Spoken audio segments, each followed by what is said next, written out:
I wanted to create something fun for my daughter, He's working on me. and to beat the heat. This computer vision system can be taught objects, colors, and even faces. We'll use it to track targets.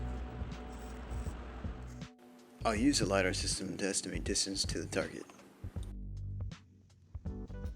The Luna is pretty accurate close range, but after 50 centimeters, that estimation tapers off quite a bit, so I've used moving average filtering. To move the system towards the target, we'll use a couple of beefy servos.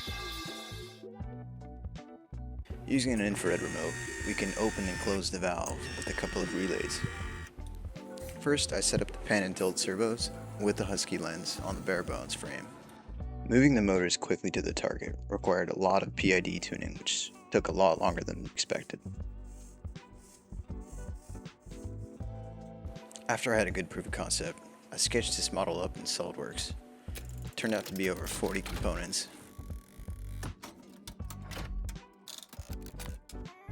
I 3D printed the parts over the course of a few days.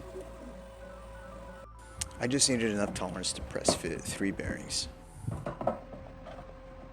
I have a 1-to-1 gearing for the base and a 3-to-5 for the shaft.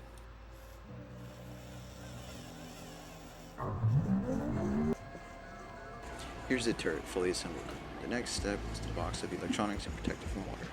I have 2 battery packs for the valve stepped down to 12 volts and 1 battery pack at 6 volts for the servos. The final cost for the prototype was around $317.